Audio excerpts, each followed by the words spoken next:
Dear learners, I am very sorry for I am late.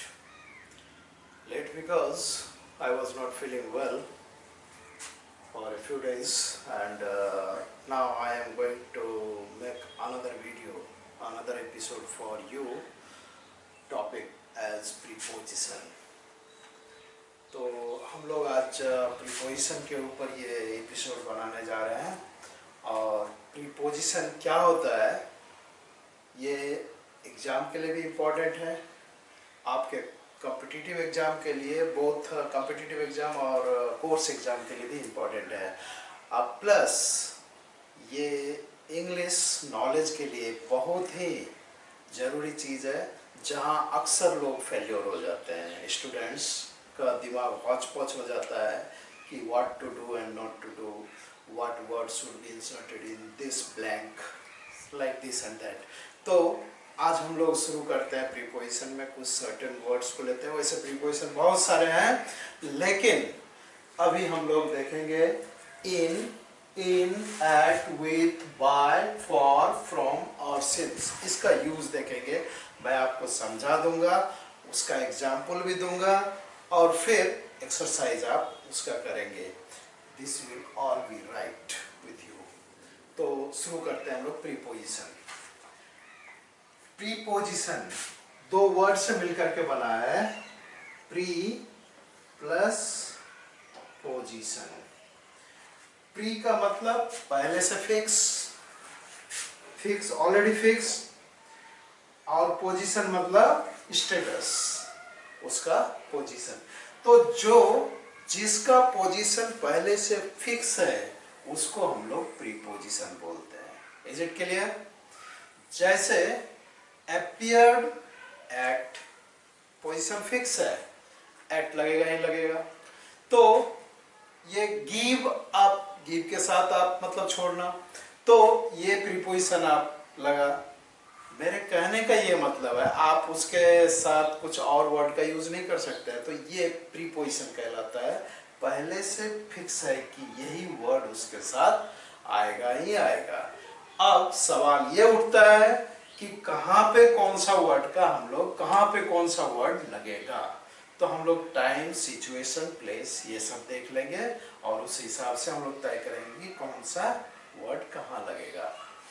तो इस preposition में सबसे पहला नंबर हमारा आ रहा है इन का, जो जनरली अक्सर पूछे जाते हैं। तो ये इन आप तीन जगह पे यूज करते हैं। सबसे पहला, अगर time, with time, fix time अगर दिया हुआ है तो आप इनका यूज करते हैं। प्लेस अगर दिया हुआ है तो प्लेस में इनका यूज करते हैं। और उसके बाद किसी ऑब्जेक्ट के अंदर की बात हो तो वहां पे इनका यूज करते हैं। एग्जाम्पल देखो, जब हम लोग टाइम की बात करते हैं तो I will come to meet you in 2 days। Point of time क्या हुआ? 2 days। तो ये समय बताया, जब समय की बात आएगी तो आप इन लगा देंगे। I am coming to meet you in 2 weeks। मैं 2 सप्ताह में आपसे मिलने आ रहा हूं। तो ये फिक्स टाइम की जब बात होगी तो आप इन का यूज कर देते हैं। सीजन होगा तो इन लगाना है, जैसे इन विंटर, इन समर, इन रेनी, तो सीजन में इनका यूज हुआ। फिक्स ईयर जब होगा तो आप इन लगाएंगे, इन 1998, in 1995, in 2002, in 2019, in 2020। जब ईयर, सीजन, ईयर ये आएगा तो आप इन लगाएंगे। तीसरा, जब फिक्स डे मतलब टाइम के बाद जब आएगी तो days, 2 days, 3 days, 2 months, 2 years, 4 years, ये सब जब आएगा तो आप उसके साथ इन का यूज करेंगे। तो फर्स्ट पॉइंट हुआ, इन का यूज आप टाइम में करते हैं। टाइम में आपका सीजन हो कि ईयर हो कि डेज हो कि वीक्स हो या मंथ्स हो। सेकेंड है विथ प्लेस। अगर प्लेस की बात आपको आई तो आप वहां पे इन का यूज करते हैं, जैसे he lives in India. Okay, I live in Barbil. तो इन का यूज प्लेस की जगह पे किया जाता है, और इसको हम लोग और भी तरीके से देखेंगे एट के टाइम में। तो he lives in India, he works in a hotel, he lives in Budville, or he works in a bar house, he does his work in the office वगैरह। ये प्लेस के साथ इन का यूज होता है। नेक्स्ट, इन इनसाइड ऑब्जेक्ट्स, जैसे the clothes are in the suitcase. Clothes कहाँ है? सूटकेस के अंदर। वो अंदर का जगह बता रहा है, इनसाइड का जगह बता रहा है। तो clothes are in the suitcase, suitcase के अंदर है। चलिए दूसरा, I saw your picture in the computer. मैंने आपका फोटो कंप्यूटर में देखा। तो कंप्यूटर के अंदर में देखा, मैंने आपका फोटो कंप्यूटर के अंदर देखा। तो मेरे कहने का मतलब है कि इन का यूज आपने तीन जगह किया, टाइम पे किया, प्लेस पे किया, और दूसरा इनसाइड द ऑब्जेक्ट किया आपने। तो ये इन का यूज हुआ। नेक्स्ट यूज आपका एट का है। तो एट का यूज भी आप चाहे तो इसको नोट करते चले जाओ। एट का यूज भी आप इस पॉइंट पे करते हैं, जैसे पॉइंट ऑफ टाइम में यहां भी आपने इन में देखा था, टाइम में भी इन लगा था, यहां एट टाइम में एट भी लग सकता है। कैसे लगेगा ये हम दोनों को अब इन और एट एक साथ हम लोग क्लियर करेंगे। तो पॉइंट ऑफ टाइम, एट का यूज होगा पॉइंट ऑफ टाइम में, स्मॉल प्लेस में, नाइट या नून में, टेलिंग द कॉस्ट, किसी चीज का सामान, किसी चीज का कीमत बताने में, या कोई फेस्टिवल या इवेंट होगा तो वहां पे एट का यूज होता है। चलिए अब देखते हैं पॉइंट ऑफ टाइम एक एक से। एट पॉइंट ऑफ टाइम, तो अगर मैं ये बोलूं कि you come to meet me at 3 o'clock, तो हो गया टाइम। टाइम की बात जब आई तो एट 3 o'clock हुआ। तो सिमिलरली आप याद आएगा, जैसे I go to bed at 9 PM, हो गया एट, टाइम बता रहा है 9। तो मेरे कहने का मतलब है कि पॉइंट ऑफ टाइम में एट का यूज होगा। अब नेक्स्ट है स्मॉल प्लेस के लिए एट बड़विल। स्मॉल प्लेस के लिए हम लोग एट का यूज करते हैं, जैसे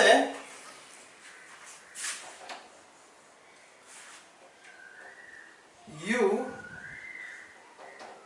लीव एट बड़विल। ओके, फिर और एक सेंटेंस देता हूं, आई लिव इन बड़विल। लेकिन सवाल ये दोनों ही सेंटेंस राइट है। अब क्वेश्चन ये उठता है कि अगर ये दोनों ही सेंटेंस राइट है तो एट और इन को हम लोग कैसे डिफरेंशिएट करेंगे कि एट किधर होगा और इन किधर होगा।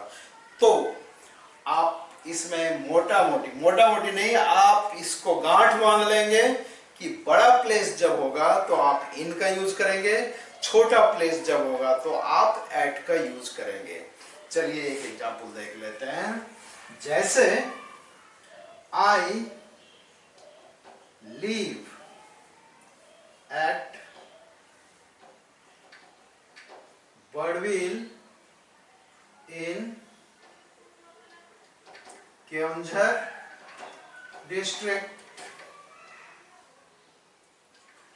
तो बड़विल छोटा जगह हुआ, केओंझर उससे बड़ा जगह हुआ। तो बड़विल के पहले एट लगा और केओंझर के पहले इन लग गया, यानी छोटे जगह पे एट, बड़े जगह पे इन। अब अगर बड़विल को ही देखेंगे इन, अब बड़विल में इन लगाओ तो कैसे लगाएंगे, आई in, I live at Sundara Basti. I live at Sundara Basti. अब यहां पे होगा इन बरवी। तो छोटा जगह क्या हुआ? सुंदरा बस्ती। छोटा जगह के लिए एट लगाया आपने, और बड़ा जगह हुआ बड़वील, इसके लिए आपने इन लगाया। Similarly he lives at Bhubaneswar in Orissa. आप ऐसा भी बोल सकते हैं, I live at Delhi in India. I live at Delhi in India, तो दिल्ली छोटा हुआ, इंडिया बड़ा हुआ। अगर वैसे आप बोलेंगे तो आई लिव एट रोहिणी इन दिल्ली। रोहिणी छोटा हुआ तो एट लगा, दिल्ली बड़ा हुआ तो इन लगा। तो ये सेंटेंस आई, आप ये बना, इसको भी लिख लो, यू लिव एट रोहिणी इन दिल्ली, या she lives at Delhi in India। तो मैं समझता हूं कि ये आपका क्लियर हो गया होगा इन और एट का यूज। नेक्स्ट स्मॉल प्लेस के लिए हो गया। दूसरा आपका इन और एट का यूज नून, नाइट, मॉर्निंग, इवनिंग, इन सबों में भी होता है। जैसे अगर आप लिखते हैं, सपोज करो ये मॉर्निंग हुआ, तो अगर मॉर्निंग के पहले दी लगा हुआ है तो आप यहां पे इन का यूज करेंगे, इन द मॉर्निंग। इवनिंग लगा हुआ है और इसके पहले दी लगा हुआ है, इवनिंग के पहले दी लगा हुआ है तो इन द इवनिंग। सिमिलरली अगर नाइट है और नाइट के पहले दी लगा हुआ है तो इन द नाइट। सिमिलरली नून, अगर दी लगा हुआ है तो इन द नून। अब चलिए हम लोगों ने इसको हटा दिया, दी को हटा दिया, तो आपके पास अगर सिर्फ मॉर्निंग लगा हुआ है तो आप सीधा, दी नहीं है तो आप एट मॉर्निंग। इवनिंग है तो या दी नहीं लगा हुआ है तो एट इवनिंग। उसी तरह से एट नाइट, एट नून, यानी जब दी लग जाएगा तो आप इन लगाएंगे, दी नहीं लगा हुआ रहेगा तो आप एट लगाएंगे। तो ये क्लियर हो गया आपका इन और एट कहां लगेगा, टाइम, नाइट में, इवनिंग में, मॉर्निंग में वगैरह। नेक्स्ट है टेलिंग द कॉस्ट। जब किसी चीज की आप कीमत बता रहे हैं तो वहां पे आप एट का यूज कर सकते हैं। जैसे कल मार्केट गया था मैं बनाना खरीदने के लिए, तो वहां पे बनाना 60 रुपीज डजन मिला, तो उसको आप बोल सकते हैं बनाना वाज सोल्ड एट ₹60। तो वहां पे आप कॉस्ट बता रहे हैं। जैसे दूसरा एग्जांपल आप लेंगे, एप्पल वाज सोल्ड, और एप्पल इज सोल्ड एट ₹140 पर केजी। तो किसी चीज का कॉस्ट बताने में आप एट का यूज करते हैं, चाहे वो किसी दुकान से कोई सामान ले रहे हो या कुछ भी। कॉस्ट की बात जब आई तो एट का यूज कर लेंगे। नेक्स्ट है फेस्टिवल। कोई फेस्टिवल की बात जब आती है या इवेंट की बात आती है तो आप उसमें एट का यूज करते हैं। जैसे I will see you at Holi, या I am coming to home at Holi, I am coming to meet you at Diwali, I am coming to home at Durga Puja, डीपी वैकेशन वगैरह। तो जब फेस्टिवल और इवेंट की बात आएगी तो आप एट लगाएंगे। तो मेरे कहने का मतलब हुआ एट का यूज हुआ पॉइंट ऑफ टाइम में एट, जैसे at 3 o'clock, at 4 o'clock। Small place में आप एट लगाएंगे, बिगर प्लेस में इन लगाएंगे। सिर्फ नून, नाइट, मॉर्निंग, इवनिंग की बात होगी तो आप उसके पहले एट लगाएंगे। लेकिन अगर उसके पहले मॉर्निंग के पहले दी लगा हुआ है, इवनिंग के पहले दी लगा हुआ है, नाइट के पहले दी लगा हुआ है तो आप इन लगाएंगे। अगर दी नहीं है तो एट लगाएंगे। उसके बाद किसी चीज का कॉस्ट बताने में आप एट लगाएंगे। फेस्टिवल या इवेंट बताने में आप एट का यूज करेंगे। तो इन और एट ओवर हुआ। नेक्स्ट है हमारा विथ। विथ का मतलब होता है से, के साथ या द्वारा। ये आप इंग्लिश सेंटेंस जब बनाएंगे तो आपको क्लियर समझ में आएगा। जैसे विथ का मतलब हुआ से। तो मैं चाकू से केक काटता हूं। आई cut the cake with a knife. I cut the cake with a knife. तो हुआ ना, चाकू से मैंने केक काटा या मैं चाकू से केक काटता हूं। तो यहां पे विथ का यूज हुआ। दूसरा है या फिर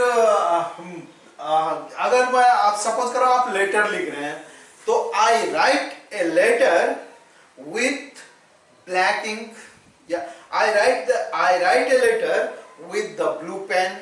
मैं ब्लू पेन के साथ लेटर लिख रहा हूं। मैं ब्लू पेन के द्वारा लेटर लिख रहा हूं तो के द्वारा का यूज हो गया।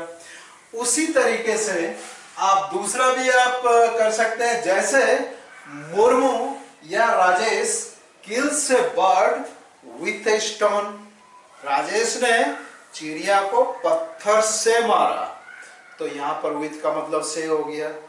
तो तीन तरह का यूज हुआ विथ में। किसी चीज से करना, किसी चीज से लिखना या किसी चीज से करना, किसी चीज के द्वारा करना।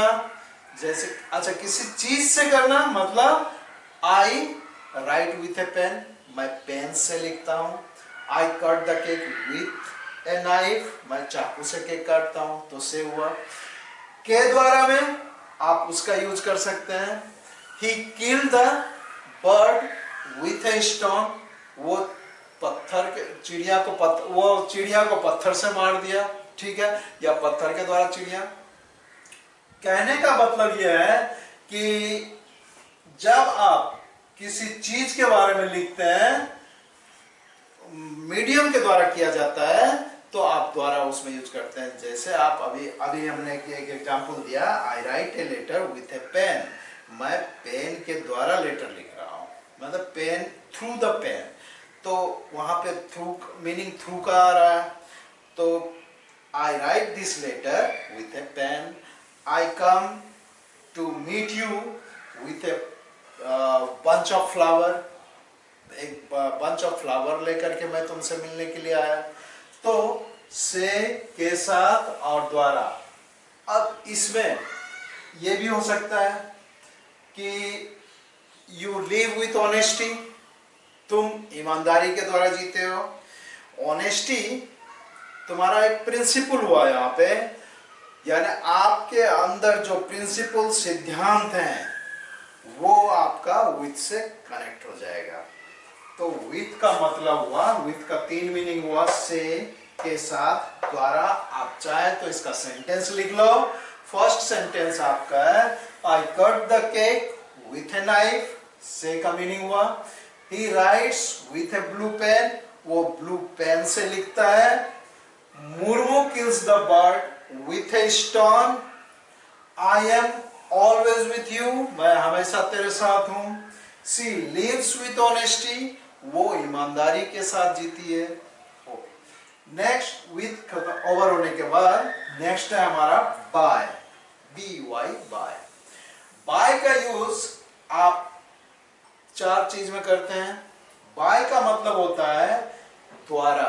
ये भी किसी के थ्रू, ये भी थ्रू के सेंस में होता है या द्वारा हुआ। उसके बाद बाय का दूसरा मीनिंग से होता है। तीसरा मीनिंग तक होता है और चौथा मीनिंग बगल में होता है। इसको आप लोग ऐसे सेंटेंस में समझ लो द्वारा। जैसे I was stopped by the police. मैं पुलिस के द्वारा रोका गया। I was stopped by the police। Okay, I was interrogated। Now The murderers are interrogated by the CBI team. The murderers of Sushant Singh Rajput is interrogated by the CBI team. तो यहाँ पे by. Next, किसी के द्वारा. दूसरा meaning है by का से. आप जब किसी व्हीकल से आते हैं, किसी कन्वेनियंस से आते हैं, तो फिर ये आपको कम्युनिकेशन बताता है. I came here by train, I came by Janshatabdi, I came by bus, he went by bus, by train, by aeroplane. तो यहाँ पे मीनिंग हुआ इसका से. पहला मीनिंग हुआ था द्वारा, दूसरा बाय का मीनिंग हुआ से. अब तीसरा मीनिंग इसका बाय का मीनिंग होता है तक. I will leave Barbil by 4 o'clock. मैं 4 बजते बजते बड़बिल छोड़ दूंगा. I will leave, L-E-A-V-E, I will leave Barbil by 4 o'clock. या I am here by 3 o'clock. मैं 3 बजे तक इधर हूं. तो यहां पर मीनिंग आपका तक से होता है. या I can finish my work by the morning. मैं सुबह होते होते अपना काम खत्म कर लूंगा. I will finish my work by the morning. Okay. Next है बगल में. बगल में का मतलब next to, adjacent, beside. तो इसका सेंटेंस कैसे बनेगा? He lives by me. He lives by me मतलब वो मेरे बगल में रहता है. He lives next by my house. वो मेरे घर के बगल वाले घर में रहता है. Similarly, I was standing by him. मैं उसके बगल में खड़ा था. तो ये हुआ by का मीनिंग. by का 4 मीनिंग हुआ. पहला मीनिंग हुआ किसी के द्वारा, I was stopped by him. दूसरा मीनिंग हुआ किसी चीज के द्वारा आना, by train, by bus, by scooter, like this and that. उसके बाद मीनिंग हुआ तक, मतलब I will stay. इसका मतलब हुआ stay. I will leave Barbil by 5 o'clock. मैं 5 बजे बड़बिल छोड़ दूंगा. या मैं यहाँ पे 5 बजे तक रहूंगा वगैरह. बगल में का इसका मतलब नेक्स्ट टू अभी आपको बताया. He is standing by me. वो मेरे बगल में खड़ा है. He lives by my house. वो मेरे घर के बगल में रहता है. तो ये हुआ by. नेक्स्ट हम लोग चलते हैं for में. for का यूज 3 चीज के लिए होता है. पहला टाइम बताने के लिए, दूसरा किसी पर्पस के लिए, और तीसरा इन लिeu ऑफ किसी चीज के बदले में. जैसे आप एग्जांपल देख लीजिए for का. तो टाइम में अगर लेंगे तो for 2 minutes, for 3 days, for 4 months, for 10 years, ऐसा लगा सकते हैं. He is working for 10 years. कौन सा 10 years आपको सर्टेन चीज का पता नहीं है, डेफिनेट चीज आपको मालूम नहीं है, तो आप for का यूज कर दीजिए. इसके पहले भी एपिसोड में मैंने आपको for और since का यूज बताया है, लेकिन आपको यहाँ क्लियर हो जाना है. ये प्रीपोजिशन है for और since. तो for ये अनिश्चित टाइम के लिए, जैसे 2 दिन, 4 दिन, 5 दिन, 2 सप्ताह, 10 महीना वगैरह. तो ये निश्चित टाइम नहीं है. आपको निश्चित टाइम नहीं मिला तो आप for का यूज करेंगे. for 2 days, for 3 months, for 10 hours वगैरह. पर्पस इसका एक उद्देश्य के लिए भी यूज होता है. जैसे I am working for money. मैं पैसे के लिए काम कर रहा हूं. I am making this episode for money. मैं ये एपिसोड पैसे के लिए बना रहा हूं. या फिर I am making this video for the benefit of my students. अगर मैं ये वीडियो बना रहा हूं तो for the benefit of my students, उसके लिए बना रहा हूं. तो this is called purpose. Next है हमारा के बदले या मैं. तो आप किसी के बदले जब करते हैं तो I work for him. मैं उसके बदले काम कर रहा हूं. जैसे I I replied for him, मैं उसके लिए जवाब दे रहा हूं, उसकी तरफ से जवाब दे रहा हूं। या the pen is sold for ₹90, pen को 90 रुपीज के बदले बेचा गया, बदले में। तो ये फॉर का यूज हुआ। नेक्स्ट है from.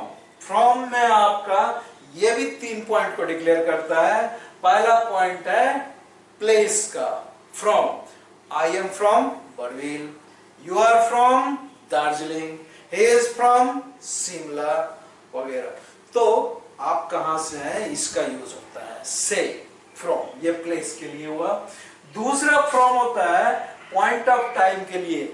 I will stay here और the office is open from 8 AM to 11 AM. Okay, the science lab is opened from 9 AM to 12 PM वगैरह। नेक्स्ट है point of time. I will join my duty from tomorrow, ये भी हो सकता है। तो ये पॉइंट ऑफ टाइम हुआ। टाइम आपका एक्यूरेट टाइम बताने के लिए, कल से, परसों से, आज से या 2 बजे से वगैरह। नेक्स्ट है सोर्स। ये source of information, source of information भी फ्रॉम के लिए यूज होता है। जैसे I heard it from you, मैंने तुमसे सुना, तो तुम मेरा सोर्स हुआ। I heard it from the television, मैंने ये टेलीविजन से सुना। I heard it from the different persons, मैंने दूसरे आदमी से ये सुना। तो ये सोर्स बताता है स्रोत क्या है। तो from का यूज 3 के लिए होता है। पहला place, I come from Barbil, you come from Scotland वगैरह। पॉइंट ऑफ टाइम के लिए from tomorrow, from today, from day after tomorrow, from 9 AM to 5 PM वगैरह। सोर्स किसी चीज के द्वारा जो स्रोत होता है। I come to learn it from the book, book मेरा सोर्स था। I come to learn it from the book. Okay, since, और सिंस का यूज होगा पॉइंट ऑफ टाइम। जब कोई निश्चित दिन का नाम, निश्चित टाइम, निश्चित साल, निश्चित डेट दिया रहेगा तो आप वहां पे सिंस का यूज करेंगे। जैसे फॉर का यूज आपने अनिश्चित, इनडेफिनिट टाइम के लिए किया था। सिंस का यूज आप definite date, time, name of day, year, ETC के लिए आप करते हैं। जैसे आप लिख रहे हैं सिंस ट्यूसडे, ये दिन का नाम आया तो सिंस हो गया। Since 2012, since 4 o'clock, since 4 o'clock या since 4 PM, since 4 AM। उसी तरह से since 14th March। तो जब कोई निश्चित दिन का नाम, डेट, ईयर, टाइम या वगैरह सब दिया रहेगा तो आप सिंस का यूज करेंगे। अगर ये निश्चित नहीं है तो आप इसका फॉर का यूज करेंगे। तो मेरे कहने का मतलब है कि प्रीपोजिशन एक फिक्स जगह है, ये पहले से फिक्स रहता है, उसकी जगह ये लगेगा। तो आपको इतना याद रखना पड़ेगा कि इन का यूज कहाँ होता है, एट का यूज कहाँ होगा, विथ का कहाँ होगा, बाय का कहाँ होगा, फॉर का कहाँ होगा, फ्रॉम का कहाँ होगा और सिंस का कहाँ होगा। फिलहाल हमने 7 प्रीपोजिशंस को कवर किया है। तो एक सम अप कर दे, अगर आप लिखना चाहेंगे तो आप इसको लिख सकते हैं। इन का यूज विथ टाइम में होगा, विथ प्लेस में होगा, इन और इनसाइड द ऑब्जेक्ट्स में होगा। एट का प्रयोग पॉइंट ऑफ टाइम में होगा, स्मॉल प्लेस के लिए होगा, ओनली नाइट, नून, मॉर्निंग, इवनिंग के लिए होगा, उसमें दी नहीं लगा रहना चाहिए। उसके बाद किसी चीज का कॉस्ट बताने में होगा, फिर फेस्टिवल या इवेंट बताने में एट का यूज होगा। विथ का यूज होगा से के साथ या द्वारा। इसका एग्जाम्पल मैंने आपको दे दिया था, ये एग्जाम्पल भी है। आप जैसे लिख सकते हैं आई cut the cake with a knife, मैंने चाकू से केक को काटा था, या ब्लू पेन से मैंने लेटर लिखा, तो पत्थर से चिड़िया को मारा, और मैं वो हमेशा ईमानदारी के साथ रहता है, लिव्स विथ ऑनेस्टी वगैरह। सिमिलरली फिर बाय का यूज आप 4 जगह पे करेंगे, द्वारा में, से में, तक में और बगल में। सिमिलरली फॉर का यूज इंडेफिनिट टाइम के लिए होगा, डेट के लिए होगा, डे के लिए होगा। फ्रॉम का यूज, सिंस का यूज डेफिनिट, वो था फॉर इंडेफिनिट के लिए, सिंस होगा डेफिनिट के लिए। निश्चित टाइम, समय, डेट, दिन वगैरह के लिए आप सिंस का यूज करते हैं। और फ्रॉम का यूज 3 जगह होगा, से प्लेस में होगा, पॉइंट ऑफ टाइम में होगा और सोर्स में होगा।